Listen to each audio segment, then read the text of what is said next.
औज़ुबिल्लाहिमिनश्शैतानिर्रजीम बिस्मिल्लाहिर्रहमानिर्रहीम। शरिया standard number 46, अल वकाला bill इस्तिमार, investment agency. तो एक शरिया स्टैंडर्ड हमने पढ़ा था एजेंसी का, और यहाँ पे साथ लग गया इन्वेस्टमेंट एजेंसी। तो इन्वेस्टमेंट एजेंसी और एजेंसी में फर्क क्या है? सबसे पहले हम इसको समझ लेते हैं और फिर हम इस शरिया स्टैंडर्ड को पढ़ते हैं। तो इसी श्रेया स्टैंडर्ड की जो बेसिस हैं 46 की, उसके अंदर ये डिफरेंस हमें बता रहा है कि the basis for differentiating between investment agency and agency in general. यानी वो जो हमने एजेंसी पढ़ी थी वो एजेंसी इन जनरल थी, और ये वाली जो एजेंसी है ये इन्वेस्टमेंट एजेंसी है। तो इनके दरमियान जो फर्क है, is that former is order to increase wealth. अब यहाँ पे जो फार्मर है वो कौन से वाली है? वो ये वाली है। ठीक है। तो इसका जो मकसद होता है वो इंक्रीज वेल्थ करना होता है, and it is similar to मुदारबा एंड मुशारका इन दिस रिस्पेक्ट। यानी सिर्फ इसका ये वाला जो एक लेग है कि मुदारबा और मुशारका के अंदर भी आप इसीलिए जाते हैं कि उसके थ्रू आपने प्रॉफिट अर्न करना होता है, और प्रॉफिट अर्न के थ्रू आपका जो कैपिटल है वो इंक्रीज हो रहा होता है, या आपकी जो वेल्थ होती है वो इंक्रीज हो रही होती है।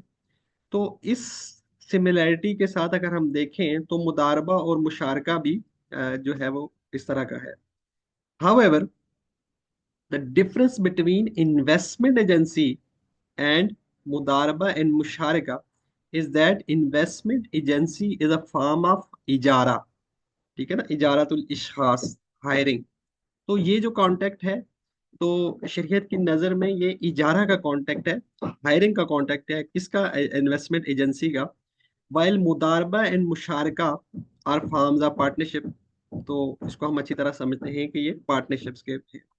तो इसमें इसने अभी तक हमें ये समझाया कि इन्वेस्टमेंट एजेंसी का जो बेसिक पर्पस होता है वो इंक्रीज वेल्थ होता है, और यही मकसद पाया जाता है मुदारबा और मुशारका के अंदर।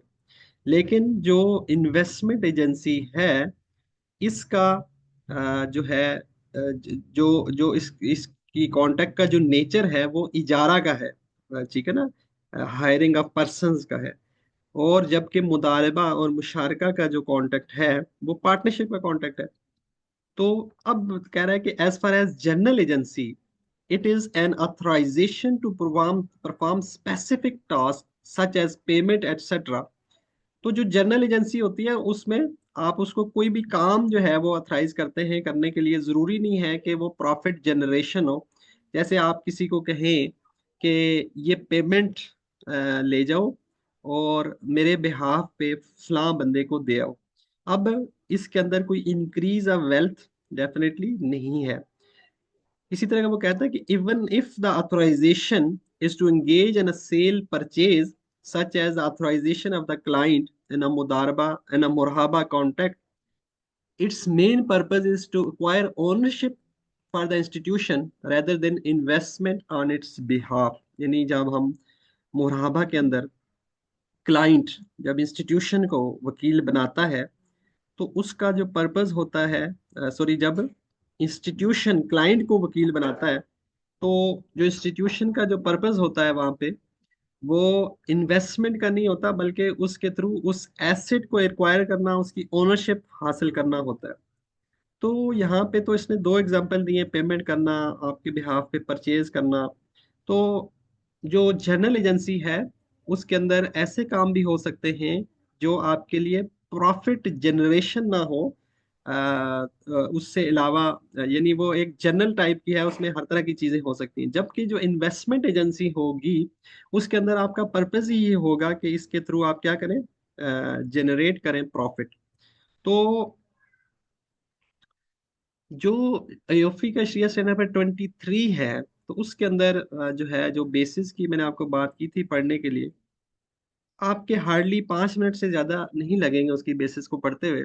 लेकिन उसके अंदर सबसे पहले जो एजेंसी की परमिजिबिलिटी है वो उसके बारे में बताता है। और कुरान की एक आयत है, तो जो है सूरह कहफ के अंदर जो वो गार वाले थे, तो उनके अंदर क्या हुआ था कि जब वो 300 साल के बाद जागे थे, तो उन्होंने एक बंदे को, अपने में से एक बंदे को जो है वो कॉइन्स दे के भेजा था कहाँ पे, मार्केट में। और उन्होंने कहा था कि आप हमारे लिए खाना लेके आए। तो कुरान मजीद की उस आयत से इन्होंने इसकी परमिजिबिलिटी ली है। फिर उसके बाद हदीस भी कोट की हैं कि हजूर अकरम सल्लल्लाहु अलैहि वसल्लम ने एक सहाबी को जो है कुछ रकम दे के बाजार भेजा कि वो उनके लिए एक गोट या बकरी जो है वो परचेज करके लाए। तो इस तरह की जो चीज़ें हैं, तो इसलिए वहाँ पे ये बताते हैं कि जो एजेंसी की जो परमिजिबिलिटी है वो जो है वो कुरान और सुन्ना से है। यानी इसकी जो प्राइमरी सोर्सेज ऑफ शरिया है वहाँ से है। और इस तरह की और बातें जो हैं, तो इसको फिर उसके अंदर फिर उसी बेसिस के अंदर फिर कि जी paid agency, non paid agency, और फिर इसी तरह बाज एजेंसी का फ्यूचर के लिए होना और इस तरह की जो बातें हैं, तो उसके बारे में आर्गुमेंट्स थे। तो अगर आप उसको पढ़ चुके होते तो काफ़ी हेल्प होती। एनी हाउ उसको पढ़ लीजिएगा, ज़्यादा टाइम इंशाल्लाह नहीं लगेगा। मुख्तसर सी बेसेस हैं, गालबन 3 या 4 पेजेस की हैं, बल्कि मैं आपको एग्जैक्ट बता देता हूँ हाउ मेनी पेजेस। तो इन्वेस्टमेंट एजेंसी, हाँ जी, अच्छा नहीं, ये तो नहीं, 4 या 5 पेजेस से ज़्यादा की नहीं। अच्छा जी, अब हम आते हैं स्टैंडर्ड नंबर 46 पे। तो इन्वेस्टमेंट एजेंसी, अब हमने फर्क देख लिया जनरल एजेंसी और इन्वेस्टमेंट एजेंसी से। तो आपको हो सकता है ये क्वेश्चन कभी आ जाए कि इन्वेस्टमेंट एजेंसी और जनरल एजेंसी में क्या फ़र्क है, तो आप उसको डिफरेंशिएट कर सके। नॉर्मली तो जैसे मैंने आपको गाइड किया था कि आपको जो क्वेश्चंस हैं वो कहाँ से आएंगे, वो आएंगे from the statement of the standard, basis में से नहीं आएंगे। लेकिन एक कॉन्सेप्ट तो है ये, तो अब कॉन्सेप्ट हो सकता है चेक कर लिया जाए। चांसेस रेयर हैं, लेकिन चीज़ें तो आ सकती हैं। बहरहाल हमने सिर्फ पेपर के लिए भी तो नहीं पढ़ना ना, हमने तो अपने कंसेप्ट क्लियर करने हैं। अच्छा, तो जो है this standard aims to explain the role of investment agency applicable to Islamic financial institution, the conditions for its validity, its types, its implication, and its contemporary applications। तो अ, इसके अंदर हमें इससे रिलेटेड इसकी शराइत या कंडीशंस क्या हैं, कि इन शराइत का, इन कंडीशंस का अगर फुलफिल होंगी तो वो एजेंसी एक वैलिड एजेंसी होगी। इसकी इकसाम कौन कौन सी हैं, इसकी इम्प्लीकेशंस क्या हैं, और कंटेम्प्री एप्लीकेशंस जो है इंस्टीट्यूशंस के अंदर इसकी क्या क्या है। तो इस चीज़ को हम देख रहे होंगे। Investment agencies and various fields, तो इसको स्टैंडर्ड कवर कर रहा होगा, ठीक है ना। Or parts thereof and power and responsibilities of the investment agent, ठीक है ना। Responsibilities of power and responsibilities of the principal and investment agent, तो इन दोनों की पावर्स क्या होंगी और रिस्पॉन्सिबिलिटी क्या होंगी। It does not cover agency in general or the act of uncommissioned agent फुदूली, as these are covered by CSA number 23। तो ये बात तो क्लियर है। सबसे पहले है जी definition of investment agency and its permissibility. Investment agency means appointing another person to invest and grow one's wealth with or without fee। अब जरा जस्ट रिकॉल करें कि एजेंसी की क्या डेफिनेशन थी। तो एजेंसी की डेफिनेशन गालबन ये थी कि agency means appointing another person to act on the behalf of principal. अब वो एक्ट कोई भी हो सकता है। वो तमाम एक्ट जो प्रिंसिपल के लिए परमिजिबल थे या होते हैं शरीयत की नज़र में, उन एक्ट के लिए आप एजेंट भी रख सकते हैं।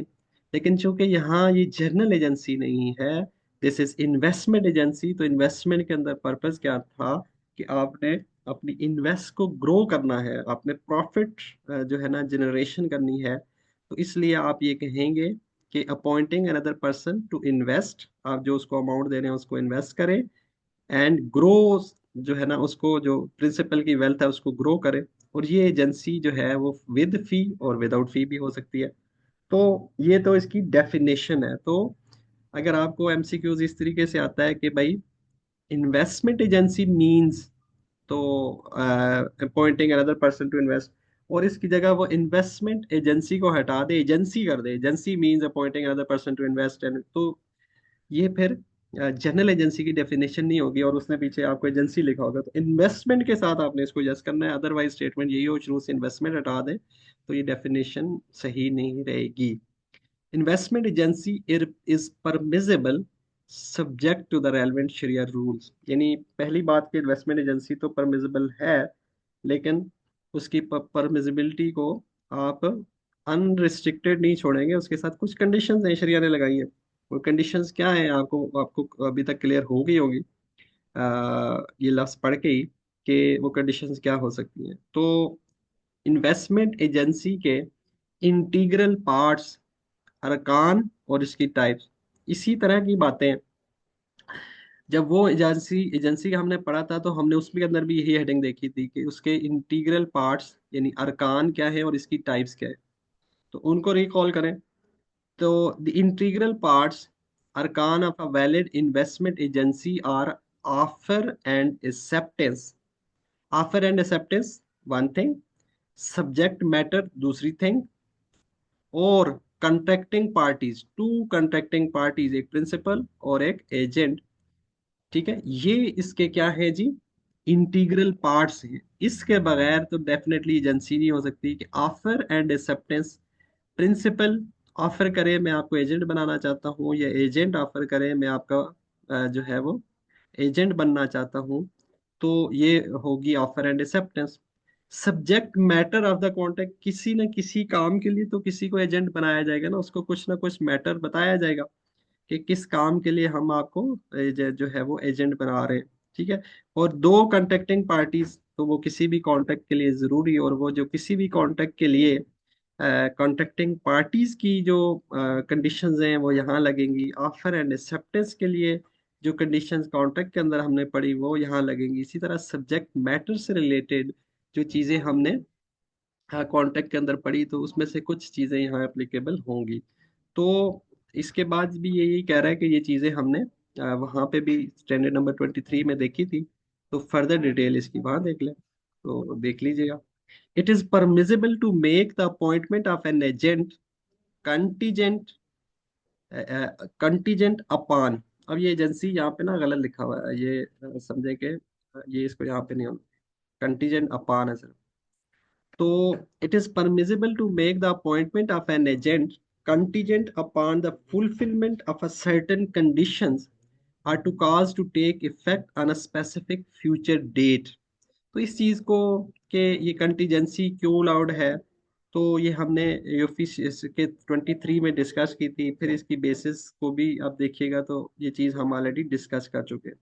ठीक है, तो फ्यूचर डेट के ऊपर जो है ना एजेंसी कंटीजेंट हो सकती है। ठीक है, it is also permissible to stipulate condition restrictions that are compliant with शरिया। तो यानी ये चीज हो सकती है कि आप किसी को ये कहें कि आप मेरा ये एसेट जो है वो सेल करेंगे, लेकिन तब करेंगे कि जब मार्केट जो है वो से कि इतने पे हो। अब फर्ज के आपके शेयर है, तो आप शेयर के लिए अपने जो ब्रोकर है उसको कहें कि यार मार्केट जब जो है ना इतने पॉइंट पे हो सके 40,000 पॉइंट्स पे, या जो भी एक कोई प्रोग्रेस चल रही है, या उसको स्पेसिफिक कहें कि यार जब मेरा शेयर 240 रुपीज तक पहुंचे तो उस टाइम आपने सेल कर देना है। तो अब ये 240 तक पहुंचना कंटीजेंसी है, कि ये कंटीजेंट मामला ये होगा तो वो होगा। तो इसी तरीके से जो रिस्ट्रिक्शंस हैं कि वो इस तरह इस कंटीजेंसी के साथ भी हो सकती है। और बाकी यानी रिस्ट्रिक्शंस इस तरीके से भी कि यार किसी भी टाइम जो आप मेरा एसेट बेच रहे हो, तो उसके ऊपर ये कहें, उसको ये कहें कि यार जब भी आपने जो मैंने आपको एजेंट बनाया है, तो फाइनल जब डील कर रहे हो ना तो आपने मुझसे पूछना है, खुद से ही नहीं कर देना। तो इस तरह की रिस्ट्रिक्शन तो ये लगाना एजेंसी के अंदर वो जायज है, क्योंकि एजेंसी के अंदर जो काम होते हैं वो बाज दफा उनके अंदर इन चीजों की रिक्वायरमेंट होती है। ठीक है ना। तो खैर इसकी फर्दर डिटेल 23 में भी देखिएगा। और बेसिस मैं आपसे दोबारा से रिकमेंड करता हूँ कि 23 श्रेया स्टैंडर्ड का जो है उसकी बेसिस पढ़िएगा। It is permissible for the investment agency to be restricted to a particular kind of investment or a specific place or to be subject to other restrictions। तो आपने अनरिस्ट्रिक्टेड और रिस्ट्रिक्टेड मुदारबा पढ़ा होगा, ठीक है ना। तो रिस्ट्रिक्टेड मुदारबा की तरह ये रिस्ट्रिक्टेड तरह की इन्वेस्टमेंट है कि आप उसके ऊपर किसी जो है ना पर्टिकुलर काइंड ऑफ इन्वेस्टमेंट का कह दें कि फर्ज करें कि ये जो मैं आपको पेमेंट दे रहा हूँ ये सिर्फ और सिर्फ आपने टेक्सटाइल इंडस्ट्री के अंदर लगानी है, या इससे ये स्पेसिफिक जो है वो आपने गंदम बेसिस से परचेज करनी है तो आप गंदम जो है सिर्फ परचेज की, तो ये एक तरह की रिस्ट्रिक्शन होगी। इसी तरीके से स्पेसिफिक प्लेस जैसे रिस्ट्रिक्टेड मुदारवा में था कि यार मेरी जो इन्वेस्टमेंट है, या तो इस तरीके से कहें कि आप सिर्फ फ्ला टेरिटरी में लगानी है, आपने सिर्फ और सिर्फ मेरी जो इन्वेस्टमेंट है वो लाहौर के अंदर लगानी है, या इस तरीके से कह दें कि यार मेरी इन्वेस्टमेंट लाहौर के अंदर नहीं लगानी बाकी जहाँ मर्जी लगाए। तो इस तरह की रिस्ट्रिक्शंस ये मुदारबा के अंदर भी है, यहाँ भी है। अच्छा, or be subject to other restriction, इसी तरह की कोई और रिस्ट्रिक्शंस आप लगा सकते हैं। तो ये इसको बिल्कुल आप लिंक कर लें रिस्ट्रिक्टेड मुदारबा के उसी तरह की बातें। It is also permissible that it be unrestricted. तो भाई अनरिस्ट्रिक्टेड मुदारबा भी होता है, और यहाँ पे भी क्या आप उसको ये कहें कि ये जो मेरी इन्वेस्टमेंट है इसको अपनी एक्सपर्टीज की बेस पे लगाओ, ठीक है ना। तो रिस्ट्रिक्शंस किसी तरह की ना लगाएं।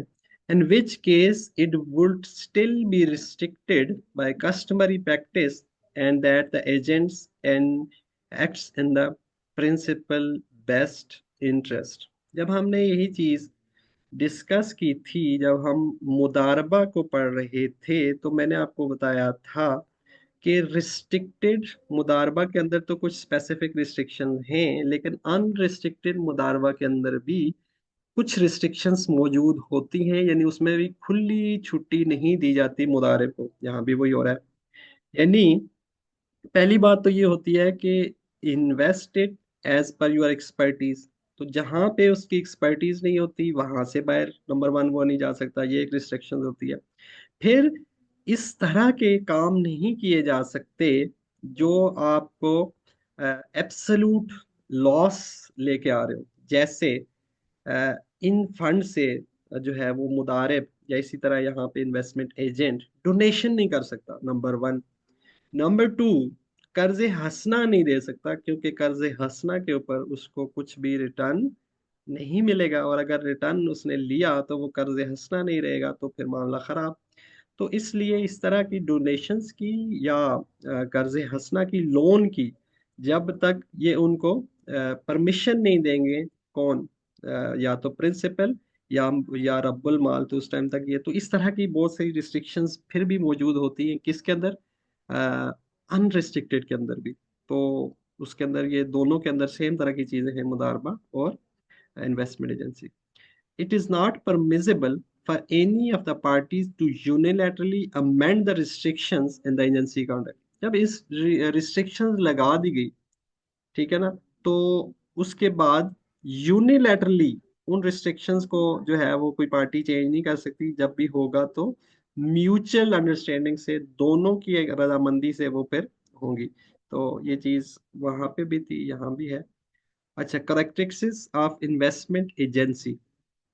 Investment agency contracts whether remunerated or unremunerated, यानी वो एजेंसी जिसके ऊपर उसको फी दी जाएगी और वो एजेंसी जो जिसके ऊपर उसको फीस नहीं दी जाएगी, और binding on institutions because they are invariably fixed terms contract in which both parties agree not to terminate within a specified period। Normally क्या होता है कि जो एजेंसी का कॉन्ट्रैक्ट है वो अगर नॉन रेमुनरेटेड हो और उसके अंदर कोई टेन्योर ना हो, तो वो होता है नॉन बाइंडिंग। यानी कोई भी एक पार्टी उसको यूनिलैटरली टर्मिनेट कर सकती है। लेकिन वो कह रहा है कि जब बीच में इंस्टीट्यूशन हो, तो ये मामला इंस्टीट्यूशन के साथ हो, तो उस सूरत में जो है रेमुनरेटेड हो या नॉन रेमुनरेटेड हो, ये क्या होगा, ये बाइंडिंग कॉन्ट्रैक्ट ही होगा। इसकी वजह वो ये बता रहा है कि नॉर्मली बैंक जब भी एजेंसी का मामला करते हैं तो उसके अंदर फिक्स टर्म होती है। ये वो किसी टाइम के लिए करते हैं, 6 महीने के लिए, महीने के लिए, 2 महीने के लिए। तो जब भी टर्म लगती है अनरेपनरेटेड में भी, तो मामला जो है वो बाइंडिंग हो जाता है कि उस टर्म के अंदर आप उसको टर्मिनेट नहीं कर सकते। तो ये इसके अंदर बात थी। Where the parties agree to terminate for the specified period, it permissible for the contract to stipulate the right of one of the parties to terminate the contract unilaterally and specific circumstances। ये एक तरह से option की बात हो रही है। एक बंदा अगर कॉन्ट्रैक्ट के अंदर ये एक अपने लिए ऑप्शन राइट ले ले कि मैं इस कॉन्ट्रैक्ट को यूनिलैटरली टर्मिनेट करने की पावर रखूंगा, सब्जेक्ट टू स्पेसिफिक कोई कंडीशंस बीच में लगा दे, तो और दूसरी पार्टी उस पर एग्री कर ले, तो फिर ये राइट उसके पास हो सकता है। तो ये ऑप्शंस के जो हम स्टैंडर्ड पढ़ेंगे उसमें भी चीज़ें डिस्कस हो रही होंगी। लेकिन यहाँ पे क्या है कि ये एक एजेंसी के अंदर एक अलग से स्टिपुलेशन या शर्त रख दी गई है ना, तो उसकी बेस पे फिर एक पार्टी टर्मिनेट करेगी और दूसरी पार्टी उस पर एग्री है, तो उसने उसको एग्री किया, okay. When the term of the agency expires, यानी 6 महीने के लिए जो है वो एजेंसी थी, तो एजेंसी 6 महीने पूरे हो गए, the agent is required not to enter into new investment activities. तो जाहिर सी बात है कि अब 6 महीने के लिए थी, तो जैसे ही वो 6 महीने खत्म हुए तो अब वो एजेंट नहीं रहा, तो इसलिए वो प्रिंसिपल के माल के ऊपर तसर्रफ या उसका डिस्पोजल या उसके माल के ऊपर एक्ट वो नहीं कर सकता। लेकिन जो उसने उससे पहले कर दिया है, जो इन्वेस्टमेंट कर दी है, तो उसको जो है वो जरूरी नहीं कि वो फौरी तौर पे वो लिक्विडेट करे, बल्कि उसका जो टाइम फ्रेम होगा जिस लिहाज से, तो उस लिहाज से वो लिक्विडेशन उनकी हो रही होगी। यानी इस तरीके से कि अगर उसने कोई चीज उधार पे सेल की, ठीक है, तो 6 महीने के उसने अंदर की थी, लेकिन वो उसका जो रिसीवेबल है वो आगे जा रहे हैं, तो वो रिसीवेबल कलेक्ट भी वही करके देगा, उसको ये आगे यही बताएगा कि उसको कोई इसकी एजेंसी इरादा से फी भी नहीं मिल रही होगी। तो इस तरीके से होता है कि जो पहले अमल हो चुका होता है एक्सपायरी से पहले, उसके लिए वो बाद में भी जिम्मेदार रहता है, ठीक है। लेकिन कोई नए मामला, नई इन्वेस्टमेंट, नई सेल परचेज और नए कॉन्ट्रैक्ट जो है वो उसके बाद नहीं कर सकता। लेकिन जो कॉन्ट्रैक्ट्स हो चुके हैं वो तो हो चुके हैं, और उसके अंदर जो राइट्स एंड लाइबिलिटीज जनरेट हो चुकी हैं वो तो वहीं पे हैं। वो तो एजेंसी तो बाद में खत्म हो रही है ना, तो एजेंसी में के बाद में खत्म होने की वजह से जो कॉन्ट्रैक्ट ऑलरेडी हो चुके हैं उनकी एग्जीक्यूशन पे तो कोई फर्क डेफिनेटली नहीं पड़ेगा। एजेंसी की फी के बारे में है कि if the agency is remunerated, the agent fee should either be fix amount or a percentage of the amount invested. तो आपकी जो एजेंसी की फी है वो एक फिक्स अमाउंट भी हो सकती है, और इसी तरह जो आपने अमाउंट इन्वेस्ट किया है उसकी परसेंटेज भी हो सकती है। अब यहाँ पे देखें कि ये पार्टनरशिप का कॉन्टेक्ट नहीं है कि जिसको आप अमाउंट जिसके ऊपर फिक्स करेंगे, या जिसके ऊपर आप जिसको अमाउंट के साथ, जो कैपिटल अमाउंट के साथ लिंक करेंगे तो ये रेबा हो जाएगा। ये हायरिंग है। हायरिंग जैसे इजारा है, तो इजारा के अंदर तो क्या होता है कि जब आप चीजें फिक्स नहीं करते, इजारा को खाली छोड़ देते हैं, इजारा का जो रेंट है उसको अनडिसाइडेड छोड़ देते हैं, तो उस टाइम मसला होता है। लेकिन जब फिक्स करते हैं तो मसला नहीं होता। तो यहाँ पे भी जो है वो फिक्स जो है, यहाँ पे भी क्या हो रहा है, उसको फिक्स करने का कह रहे हैं। जब आप गाड़ी को देखते हैं, गाड़ी रेंट पे देते हैं, तो अगर आपने कोई रेट स्पेसिफिक रखा है तो वो रेट किस पे लग रहा होता है, वो जो गाड़ी की प्राइस है या जो उसका फाइनेंस अमाउंट गाड़ी इजारा के थ्रू कर रहे हैं, तो उस पे लग रहा होता है वहां पे भी। तो यहाँ पे भी जो उसका परसेंटेज उसको प्रिंसिपल दिया है, तो उसके साथ भी लिंक कर सकते हैं। ये तो एक कैलकुलेशन का मामला है ना, तो उसकी जो उजरत तो वो क्लियर होकर इस सूरत में भी निकल आएगी। It is also permissible to link the fee to an established index benchmark that is known to both parties and referred to both before every investment period. After the fee for the first period has been determined, it should however be capped or floor। तो आप जरा याद करें कि इजारा के अंदर variable rent के साथ क्या कंडीशनें थी, एग्जैक्ट वही यहाँ पे है चूंकि एजेंसी भी तो इजारा है, हायरिंग अ पर्सन है, तो यहाँ पे वो कह रहा है कि ये जो इसकी फी है, तो जिस तरह एसेट का इजारा था, रेंट था, तो इसको हम रेंट तो नहीं कहेंगे, फी कहेंगे, लेकिन उससे मिलती जुलती चीज है ना। तो इसके अंदर जो है वो फी वेरिएबल भी हो सकती है। तो जिस तरीके से इजारा का अंदर था कि पहले महीने का रेंट आप करेंगे फिक्स, जहां इसके पहले पीरियड की, पहले मंथ की, पहले ईयर की, पहले 6 मंथ की, जो भी आप पहला टेन्योर रखें, उसकी जो है वो इसकी उजरत आप करेंगे फिक्स। और उसके बाद से कि आपने बेंच मार्क कर दिया कि भाई जो फिर काइबर होगा, काइबर +2% जो है वो आपका जो है वो बढ़ जाएगी, फर्ज किया। तो के फिर जो भी हुआ 2, तो आप किसके ऊपर लगाएंगे? ये जो रेट आपका निकल के आएगा K+2, फर्ज करें आपका 16 निकलता है, तो ये 16 किसके ऊपर लगाएंगे? जो उसके पहले पीरियड की सैलरी है, तो इसके ऊपर। लेकिन वो कह रहा है कि इस सूरत में आप कैप और फ्लोर लगाएंगे, ताकि उसको भी पता हो कि मेरी फी जो है वो मैक्सिमम कितनी हो सकती है, मिनिमम कितनी हो सकती है, जो बढ़ सकती है किसी भी टाइम। तो इस तरीके से ये होगा। तो ये इजारा में भी हमने डिस्कस किया था, वहाँ पे इलिस्ट्रेशन भी हमने इसकी देखी थी, कैलकुलेशन भी की थी। If the fee was not specified in the contract and the agent customarily charge a fee as a normal practice in the institution, then the agent will be entitled to a fee which is prevalent in the relevant market. This also applies when the agent does not complete the task required after starting and realizing returns that are beneficial to the principal. पहली बात तो वो ये कर रहा है कि अगर आपने जो उसकी फी मुकर्रर नहीं की, लेकिन वो एजेंट जो है वो कस्टमरली चार्ज करता है फी, तो as is normal practice in the institution, तो उस सूरत में the agent will be entitled to a fee which is prevalent in the relevant markets. तो जैसे हमने पहले भी जब एजेंसी की बात हो रही, तो हमने इसकी एग्जांपल आपसे यही डिस्कस की थी कि जैसे स्टॉक ब्रोकर होते हैं। तो स्टॉक ब्रोकर किसी भी मार्केट के अंदर उनका रेट डिफरेंट हो सकता है, लेकिन ये हमें पता है कि स्टॉक ब्रोकर जो, सॉरी, जो रियल एस्टेट ब्रोकर होते हैं, वो आपसे चार्ज तो करते हैं फी। तो आपने अगर घर रेंट पे लगवाना था, आपने उनसे तय नहीं किया कि फी कितनी होगी, लेकिन अगर उनका फार्मूला ये है मार्केट के अंदर कि अगर वो आपसे आपका घर रेंट पे लगाएंगे, तो वो हाफ रेंट या फुल रेंट जो भी उस मार्केट का रेट है वो आपसे लेंगे, तो फिर वो आपको देना होगा, बेशक पहले एग्री नहीं हुआ। इसी तरह अगर आपने उनके थ्रू अपनी प्रॉपर्टी सेल की और पहले से ये तय नहीं हुआ कि आपकी फी कितनी होगी, और उस मार्केट के अंदर ये रेट है कि 2% जो है वो ब्रोकर जो है वो स्टेट एजेंट जो है वो लेता है, तो फिर उस टाइम आप जो है ना, ये नहीं कह सकते कि भाई हमारा मामला तय नहीं हुआ। तो उर्फ के अंदर वहाँ पे कस्टमरी प्रैक्टिस है कि ये 2% आप उसको देंगे। तो इसी तरीके से बात हो रही है यहाँ पे।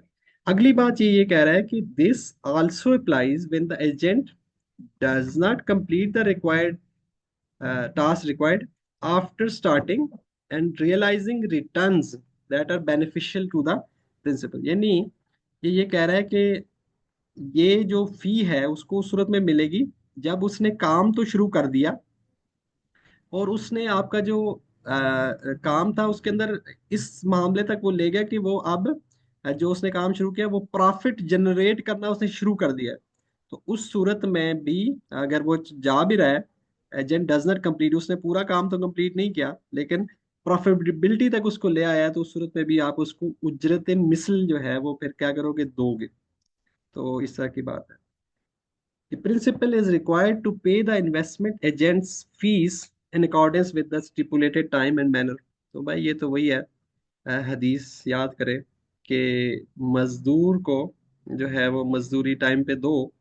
तो वही बात है कि जब आपने उसकी फी जो है वो मुकर्रर की है, रिक्वायर्ड टू पे the investment agent fee in accordance with, तो आपने जो उसको टाइम बताया है और जिस तरीके से उसको अदा करने की बात की है, तो भाई ये तो आपने देना, उसका राइट है। और अब आप उसके राइट को रोक के नहीं रख सकते।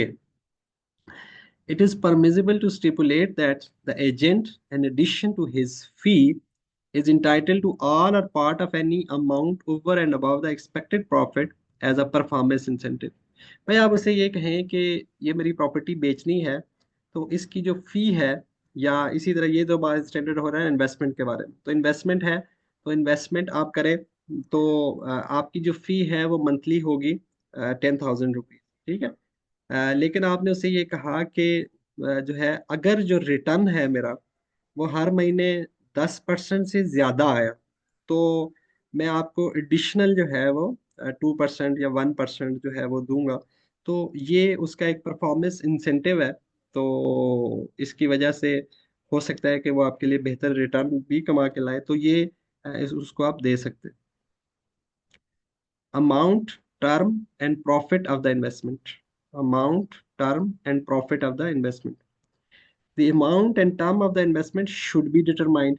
भाई अमाउंट मैं अपने एजेंट को कितनी दे रहा हूँ ये उसको बताऊं, और मैं कितने महीनों के लिए, कितने अरसे के लिए उसको दे रहा हूँ ये भी बताऊं, ताकि जो किसी भी तरह की एम्बिग्यूटी है, जो गरर है, वो क्या हो, खत्म हो। अब मैंने उसको टर्म नहीं बताई कि कितने अरसे के लिए दे रहा हूँ।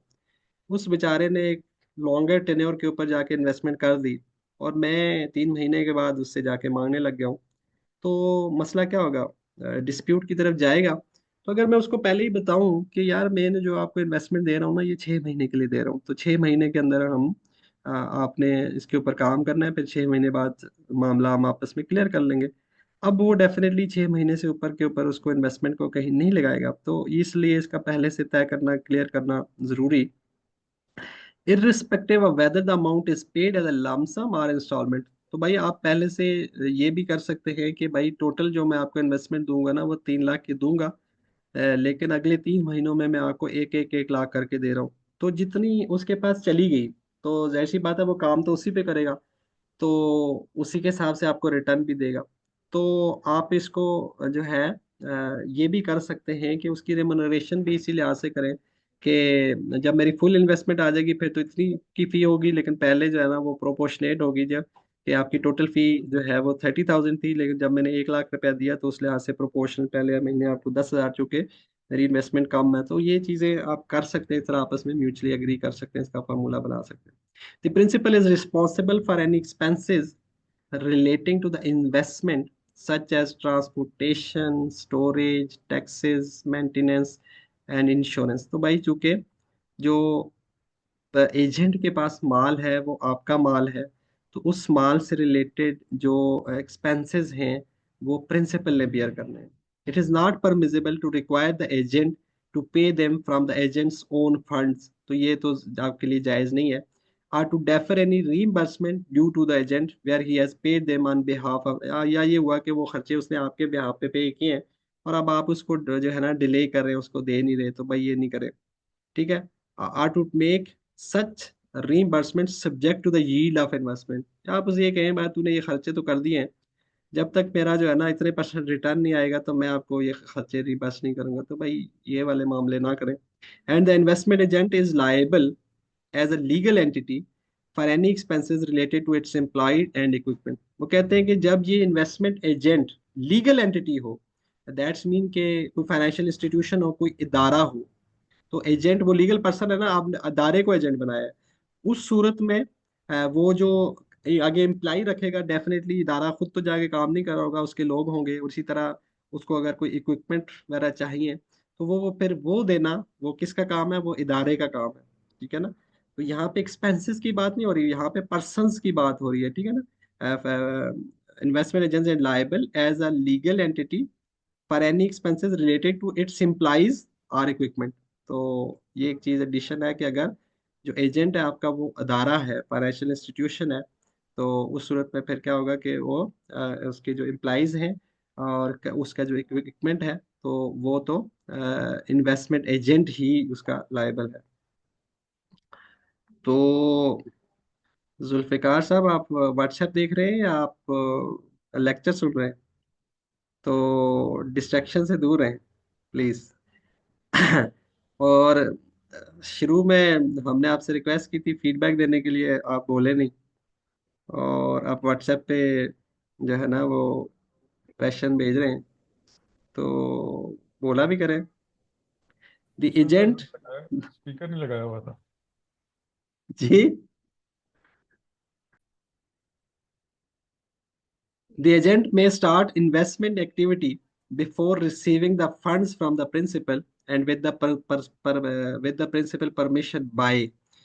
तो इसने फिर उसके तरीके बताए कि भाई आपने उसको कह तो दिया है कि मैं आपको ना 3 लाख रुपया, 10 लाख रुपया, 1 मिलियन, 2 मिलियन, 5 मिलियन, 100 मिलियन दूंगा।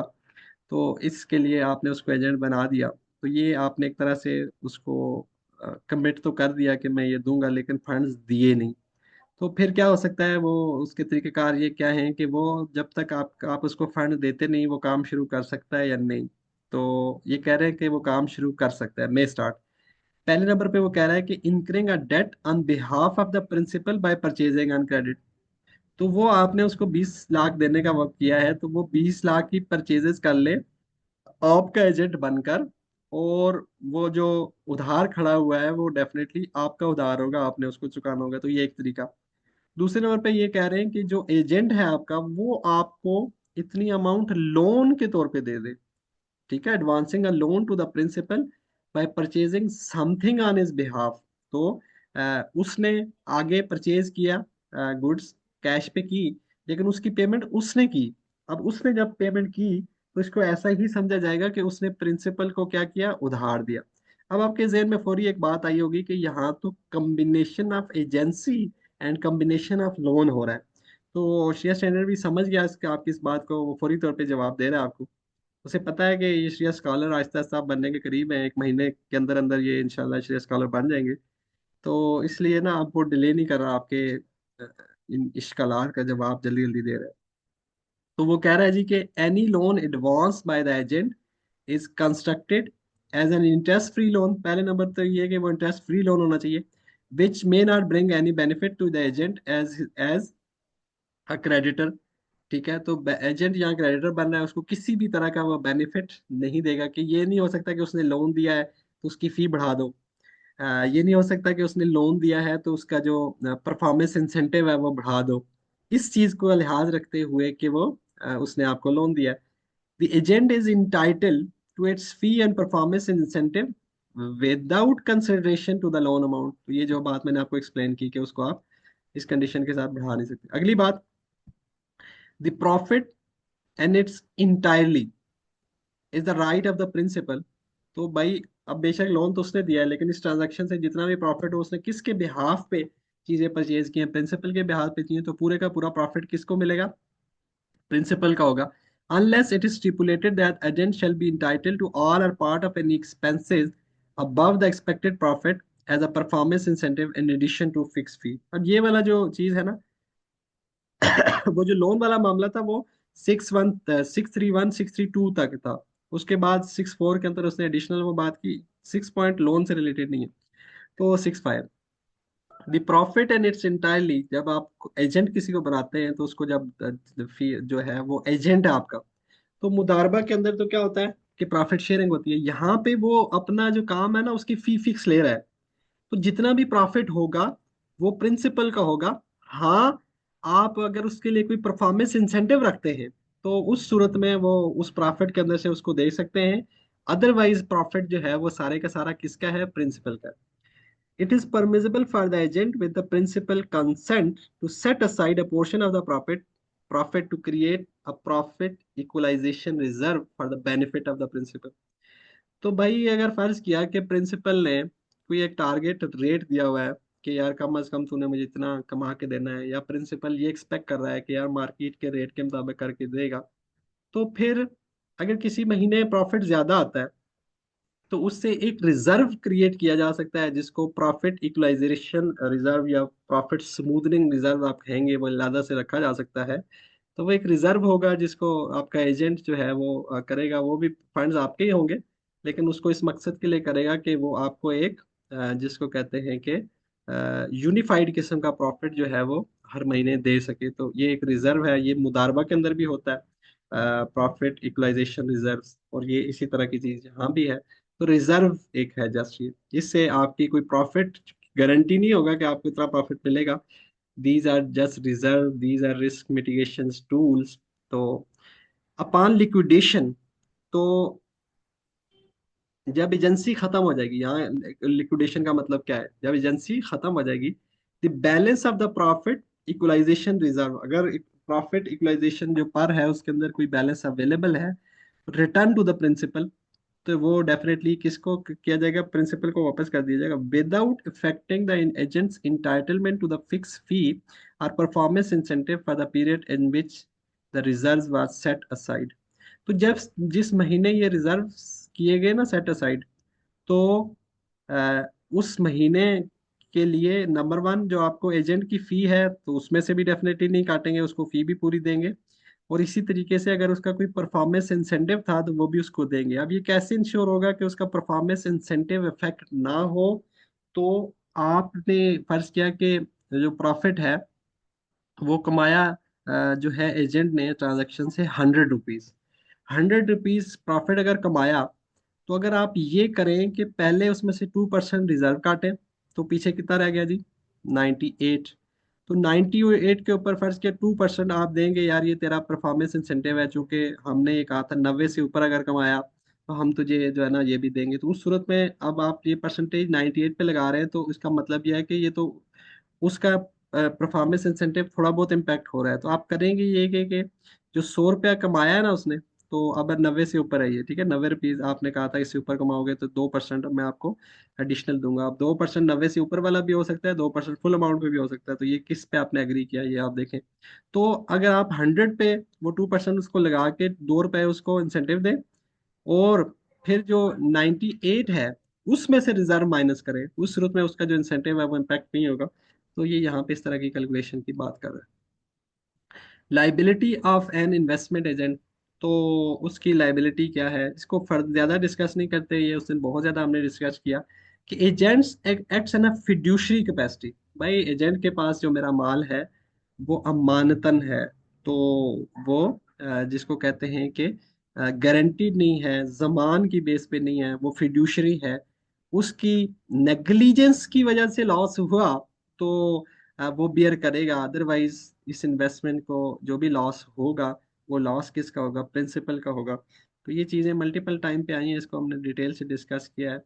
If the investment result in a profit और कैपिटल गेन, ठीक है, अब ये बात हो रही है कि अगर जो है जैसे ऊपर है ना कि नेग्लिजेंस ब्रीच ऑफ कॉन्ट्रैक्ट की वजह से जो लॉस हुआ, तो वो लॉस तो कौन बियर करेगा? वो एजेंट बियर करेगा। लेकिन अगर ब्रीच ऑफ की वजह से लॉस नहीं हुआ, बेनिफिट हुआ, तो उसका क्या होगा? If the investment results in a profit or capital gain in case of a breach that is advantageous to the principal, भाई वो जो ब्रीच किया है उसकी वजह से नुकसान नहीं हुआ, फायदा हुआ, वो एडवांटेजेस था, बेनिफिशियल था टू द प्रिंसिपल, प्रिंसिपल के लिए, देन सच प्रॉफिट और capital increase belong to the principal without affecting the agent's right to it performance incentive. इस सूरत में आप उसको परफॉर्मेंस इंसेंटिव भी देंगे, और जो भी प्रॉफिट हुआ या कैपिटल गेन हुआ वो आपका। फर्ज किया इस तरीके से कि आपने उसको कहा कि ये मेरी चीज जो है ना तूने मार्केट के अंदर बेचनी है 100 रुपए की, ठीक है, तो अगर 100 रुपए से कम या बेशी हुई तो मुझसे तूने परमिशन लेनी है।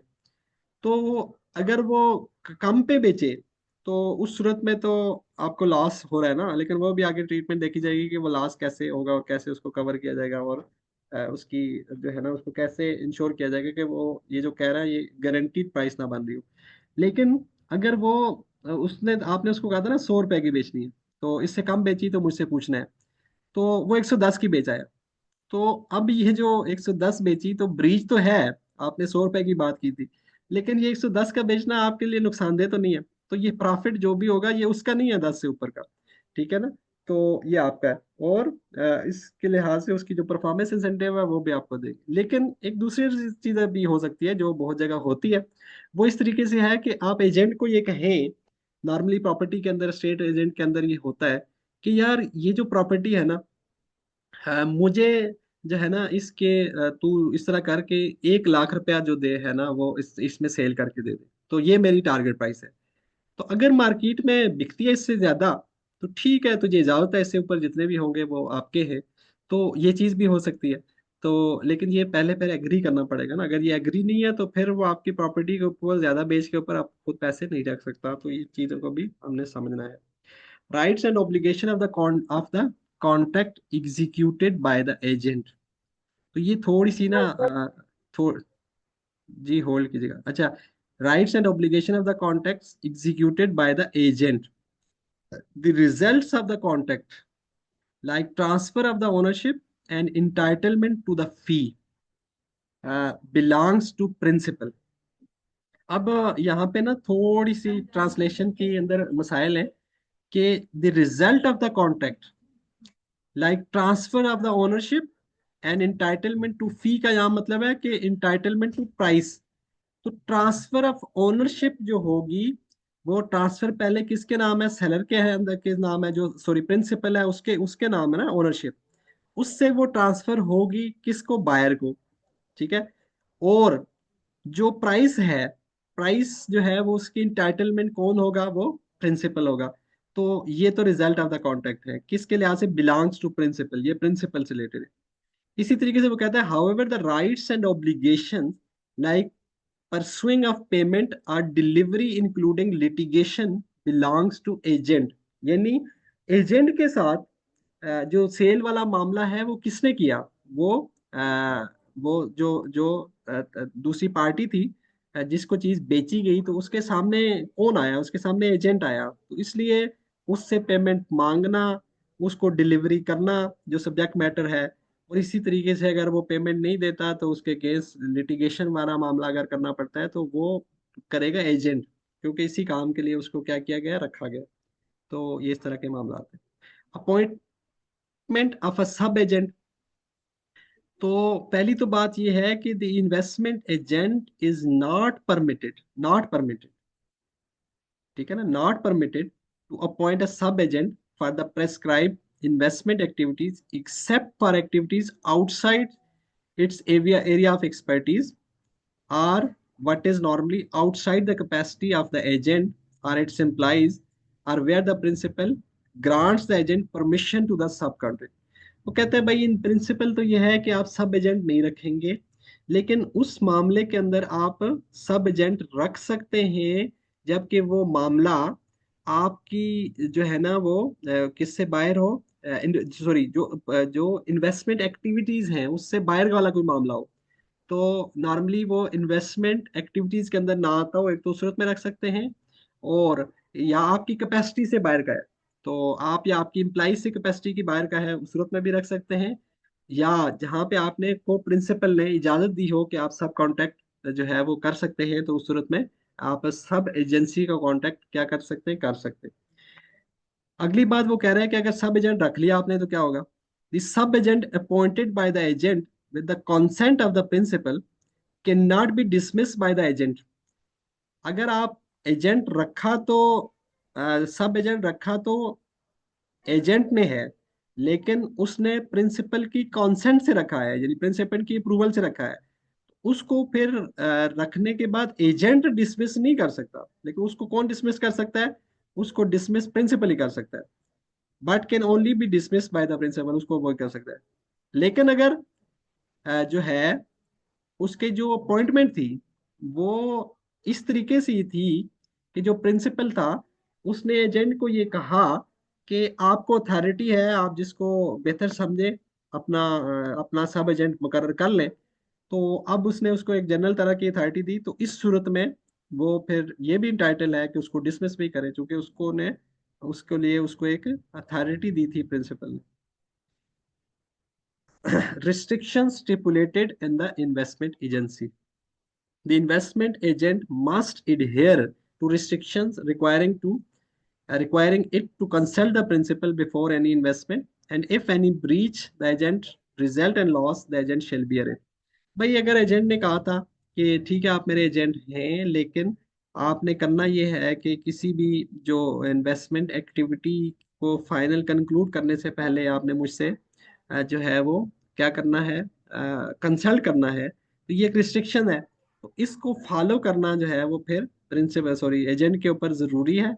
अगर वो उसको फॉलो नहीं करेगा और उसकी वजह से ब्रीच की वजह से कोई लॉस हुआ, तो लॉस वैसे तो एजेंट के ऊपर नहीं है, लेकिन अब ये ब्रीच की वजह से हुआ तो फिर ये उसको बियर करेगा। If the investment agency is restricted, पीछे हम डिस्कस करके आएंगे रिस्ट्रिक्टेड क्या होती है, to activities that yield a minimum specified profit margin. अच्छा ये बहुत अहम क्लॉज है। अच्छा, कि अगर आपने अपने एजेंट को ये कहा कि यार मुझे कम से कम 16% का जो रिटर्न है वो चाहिए, ठीक है ना, ये एक उसने स्पेसिफाइड प्रॉफिट मार्जिन बताया। या उसने ये कहा कि यार ये जो मेरा एसेट जब भी आपने बेचना है ना तो 10% जो है ना इसके अंदर प्रॉफिट मार्जिन होना चाहिए। तो ये किसने रिक्वायरमेंट लगाई, ये प्रिंसिपल है जो रिक्वायरमेंट का। और एजेंट को कोई 10% यील्ड वाला या 10% जो प्रॉफिट मार्जिन रख के एसेट बेचना था, उस तरह की कोई इन्वेस्टमेंट नहीं मिली, इस तरह का कोई बायर नहीं मिला। तो उस सूरत में वो क्या करे, वो कहते हैं then it should seek the principal consent before investment. जब उसको नहीं मिल रही तो वो खुद से फैसला लेके 8% वाली ना कर दे, वो प्रिंसिपल के पास आके क्या करे, उससे मशवरा करे, कंसेंट ले। लेकिन उसने अगर 8% पे इन्वेस्टमेंट कर दी, if it invest in lower yielding transaction, तो फिर क्या, उसको 10% का कहा गया था, तो 2% जो लॉस हुआ है, तो ये एजेंट के ऊपर पड़ेगा? वो कह रहे हैं कि नहीं पड़ेगा। कौन कह रहा है? Standard. Then it should seek the prince, अच्छा, liable to compensate the principal for the difference. अब कौन, अब ये कह रहे हैं, देखिए लाइबल तो कर रहे हैं, लेकिन किस चीज के लिए लाइबल कर रहे हैं? It is liable to compensate the principal for the difference between the profit earned and average profit prevailing in the market.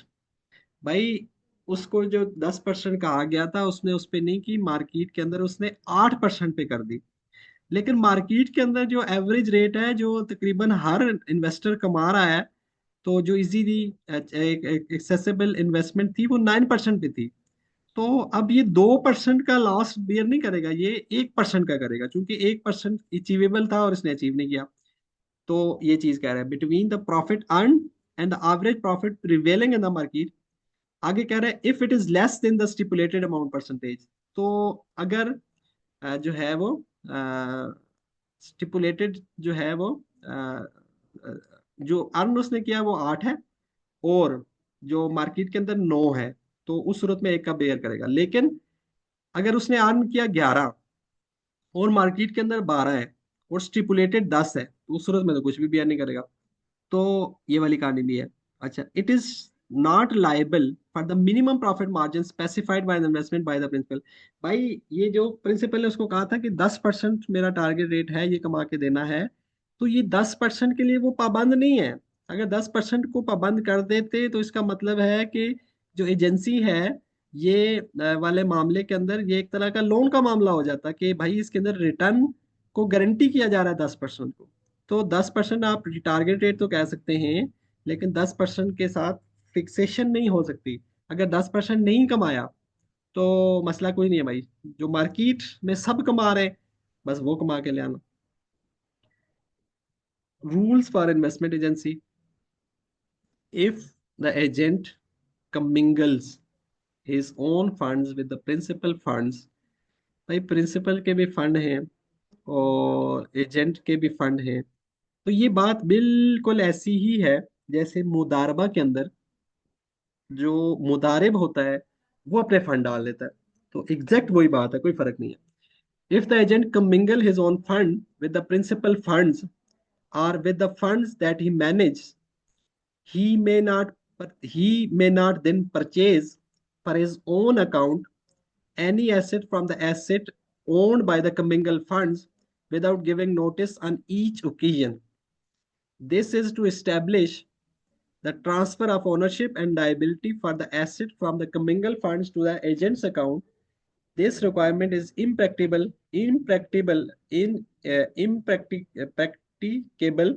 relation to investment accounts, and therefore this requirement may be waived। दो बातें यहाँ पे कि पहली बात ये है कि अगर उसने अपने फंड्स कमिंगल किए हैं, तो और मुदारबा के भी फंड्स हैं, तो अब इसके अंदर जो उसने कोई एसेट परचेज किया है, तो उन एसेट में से एजेंट अपने लिए कोई चीज लेना चाहे, तो वो, क्योंकि उन वो उस एसेट के अंदर एक लिहाज से वो मुशा एसेट है। अब उसके अंदर इसके भी फंड लगे हुए हैं, और उसके अंदर किसके फंड लगे हुए हैं? प्रिंसिपल के भी फंड लगे हुए हैं। तो वो फिर प्रिंसिपल को नोटिस जारी करेगा कि मैं ये एसेट लेना चाह रहा हूँ, तो प्रिंसिपल उसको इजाजत दे तब। अदरवाइज वो उसके अंदर जो प्रिंसिपल के फंड लगे हुए हैं, उस सूरत में क्या है कि जो है वो उसका जो शेयर है उसकी मर्जी के बगैर कैसे ले सकता है। तो ये इस तरह की बात हो रही है। अच्छा, वो ये कह रहा है कि जो इंस्टीट्यूट्स के अंदर जो फंड्स होते हैं, जिस तरीके से आपके अकाउंट्स हैं, वो अगर इन्वेस्टमेंट एजेंसी की बेस पे वहां पे इस तरीके से किए जाएं, तो वहां पे वो कह रहे हैं कि इस चीज को प्रैक्टिकली भी इम्प्लीमेंट करना मुश्किल है, तो वहां इस कंडीशन को की छूट दी गई है, वेव दिया गया है। किसने दिया है? श्रेयस कॉलर ने दिया है। अच्छा जी। अब बता रहा है जी कि contemporary application of the investment agency क्या है। तो commingling funds of an unrestricted agency with मुदारबा funds or with the agent's fund. तो इट इज परमिजिबल टू, अच्छा ये वाली चीज जो है ना वो मुदारबा से मिलती जुलती है। It is permissible to commingle funds on the basis of investment agency with funds from Mudarba investment accounts. Such funds are treated as if they were extra fund provided by the capital provider in a Mudarba investment or shareholder fund when they are commingled with funds and Mudarba investment accounts. Allocation of profit is calculated by the standard prorated method, usually daily weighted average method for the fund invested in Mudarba, which takes into account with investor amount and the tenure of the investment. All the profit of the investment fund in the Mudarba belong to the principal, and the agent is entitled to his fee and any performance incentive stipulated. The agent is not entitled to any profit generated from the Mudarba account he is invested. भाई कहानी ये है कि agent के पास funds हैं principal के, लेकिन जो एजेंट है वो एक मुदारबा फंड भी मैनेज कर रहा है। तो अ, इसी प्रिंसिपल का कर रहा है या अलहदा कर रहा है, दोनों चीजें हो सकती हैं भाई। तो ये जो उसने एजेंसी पे फंड लिए हैं, इसको वो मुदारबा के अंदर डाल लेता है।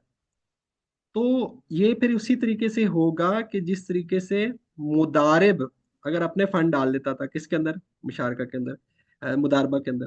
यानी होगा क्या कि मुदारबा मुदारबा का जब प्रॉफिट कैलकुलेट होगा, तो सबसे पहले ये जो वकाला के फंड्स डाले गए हैं, इसका जो प्रॉफिट होगा ये इसकी इन्वेस्टमेंट रेशो के हिसाब से होगा। से कि टोटल जो पैसा था मुदारबा के अंदर वो लाख था, 90,000 जो है वो किसका था, मुदारबा का था, और 10,000 जो है वो बीच में आया इसका वकाला वाले फंड। तो 10,000 का जो परसेंटेज है टोटल प्रॉफिट, अगर से कि 10,000 हुआ, तो उसका 10% जो है वो वकाला के जो फंड्स का निकल जाएगा। अब जो वकाला के फंड का निकला, तो ये जितने का जितना प्रॉफिट है, ये मुदारिब का कुछ भी नहीं है। ये जो है मुदारिब को इन फंड के लिए इलादत से एजेंसी फी मिली है, और ये प्रॉफिट सारे का सारा किसको जाएगा, प्रिंसिपल को जाएगा। बस ये एक बात है, इसलिए थोड़ा सा लंबा करके लिख दिया है। अच्छा, फिर है जी investment agency for the financing of working capital. तो इन्वेस्टमेंट एजेंसी को वर्किंग कैपिटल के तौर पे, for the financing of working capital के तौर पे, ये इसकी कंटेम्प्रेरी एप्लीकेशन के तौर पे यहाँ बता रहे हैं। इसको भी देख लेते हैं। Investment agency can be used as a substitute for an overdraft. तो भाई ओवरड्राफ्ट जो होता है, आपको पता है क्या होता है कि करंट अकाउंट के ऊपर आप एक ओवरड्राफ्ट फैसिलिटी देते हैं जो कि लोन की बेस पे होती है। तो उसके ऊपर एडिशनल चार्ज होता है, तो जो कि रिबा है। तो यहाँ पे क्या कह रहे हैं कि भाई इसको इन्वेस्टमेंट एजेंसी को ओवरड्राफ्ट के सब्स्टिट्यूट के तौर पे यूज किया जा सकता है। कैसे? The amount provided to the client is regarded as the institution's undivided share in the working capital of the client. Undivided share यही है कि वर्किंग कैपिटल के अंदर तो डिफरेंट एसेट्स है ना, इन्वेंट्री है, बाकी मामलात है। तो उसके अंदर जो है वो अनडिवाइडेड। अब इन्वेंट्री तो ओवरऑल डिवाइड नहीं की जाती ना, तो इस लिहाज से जैसे हमने देखा कि डिफरेंट जैसे सकूक वाले मामलात होते थे, तो वहाँ पे अनडिवाइडेड शेयर, और इसी तरह मुशारका के अंदर मामलात होते। तो it is permissible for the client to use the withdrawn amount to settle the client's liability relating to his activities और हिज एम्प्लॉइज सैलरीज। तो अब इसमें से जो भी उसके जो वर्किंग कैपिटल के खराजात हैं, वो क्या कर सकता है, अदा कर सकता है। ठीक है। The client is entitled to a fee for his services and profit from his portion of the working capital. अब जाहिर सी बात है कि जो जो आपका क्लाइंट है, आपका तो उसके अंदर अनडिवाइडेड शेयर है ना, उसके वर्किंग कैपिटल, तो उसका अपना भी शेयर है। तो वो अपना जो शेयर होगा उसका तो वो लेगा प्रॉफिट। आपका जो शेयर है उसके जो अमाउंट तो आपकी है, लेकिन उसको आगे उसने अपने वर्किंग कैपिटल में लगाया, उस पर काम किया, तो उसके लिए वो क्या लेगा, एजेंसी फी लेगा। और क्या करेगा, working capital and losses occurring after the agency, the client is entitled to fee for his services and profit from his portion of the working and losses after occurring after the agency।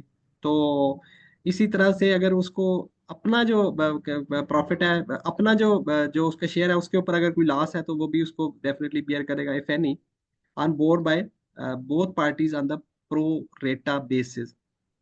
अब ये कह रहा है कि भाई जो उसको profit हुआ है, तो वो तो उसके अपने उस इन्वेस्टमेंट के ऊपर हुआ है, ठीक है ना।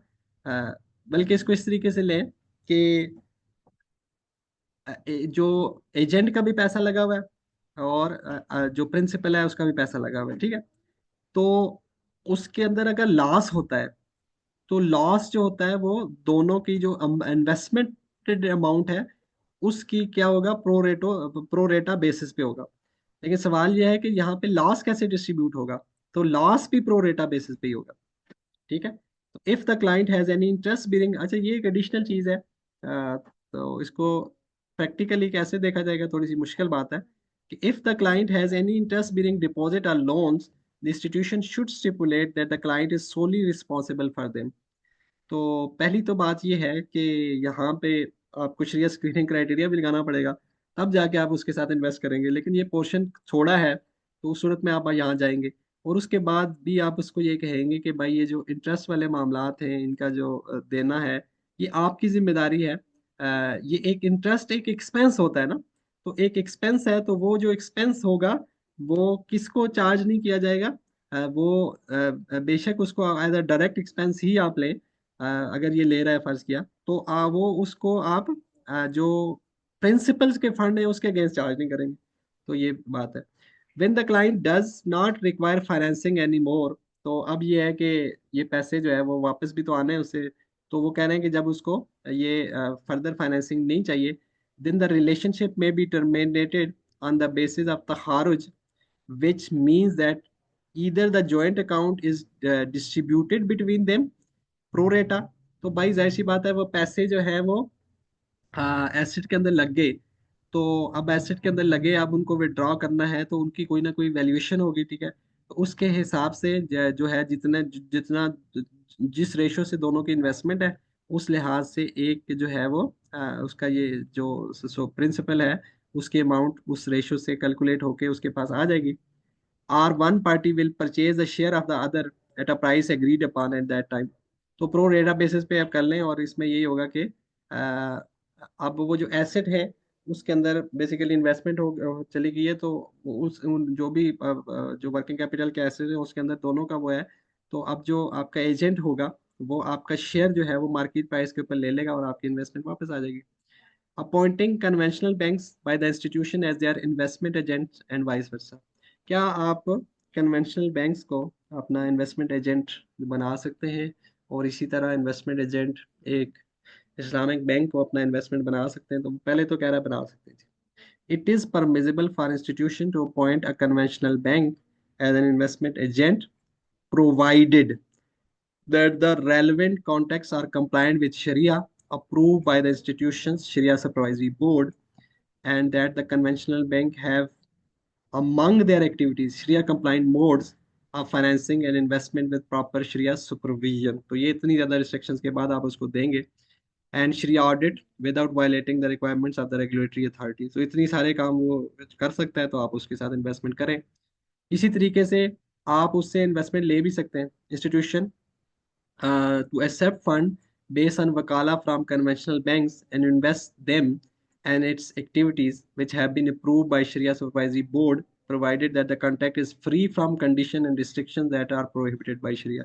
तो अब चूंकि आपने फंड्स लिए हैं, तो आप तो डेफिनेटली शरिया कंप्लायंट बैंक हैं, और आपके पास शरिया सुपरवाइजरी बोर्ड भी है, तो ये तो मामला चलो ठीक हो जाएगा। लेकिन जो वो आपको फंड्स दे रहा है, उसमें इस तरह की किसी तरह की कोई शरिया प्रोहिबिटेड रिस्ट्रिक्शन ना हो, जैसे वो आपसे कोई फिक्स रिटर्न मांग रहा हो, या इस तरह के और कोई मामला। Expiry of the investment agency before collecting amounts receivable. भाई जैसे पीछे हमने बात की कि एजेंसी जो है वो फिक्स टर्म के लिए थी और वो एक्सपायर हो गई, लेकिन जो है वो कुछ जो है वो उधार पे सेल्स या कुछ जो है वो रिसीवेबल्स की कलेक्शन थी, तो जो क्या करनी है वो अभी होनी है, तो उसके बारे में है कि if the agency expire and receivable are yet to be collected, okay, and the agency is not mutually renewed, agency जो है रिन्यूड भी नहीं हुई, the investment agent is required to collect the receivable and take necessary action against the debtor or other counter parties relating to their payments. अब चूंकि इसने cell पहले की है, तो जो पहले वाले मामलात हो चुके हैं, तो उससे रिलेटेड जो राइट्स एंड लाइबिलिटीज हैं वो तो मौजूद रहेंगी ना। कॉन्ट्रैक्ट तो उसके बाद, एजेंसी तो उसके बाद एक्सपायरी है, तो पहले के जो राइट्स एंड लाइबिलिटीज खड़े हो गए हैं भाई, वो तो करने हैं ना, वो तो पूरे करने हैं, तो यही बात हो रही है। This the agent is not entitle to any fee for such collection unless agreed otherwise. उसको तो एक स्पेसिफिक 6 महीने के लिए जो फी दी गई थी, तो ये वाले मामलात भी उससे पहले ही हुए, इनका एक्शन, इनकी जनरेशन पहले हो गई थी, और ये कलेक्शन अब उसकी जिम्मेदारी है वो करेगा, इसके लिए उसको इलादा से फी नहीं दी जाएगी। हाँ, अगर आप इलादा से फी, इलादा से देना मैंडेटरी नहीं है, लेकिन आप एग्री हो जाए तो ठीक है, दे दे भाई। It is not permissible for the agent to use such fund receive for his personal use और टू री इन्वेस्ट देम।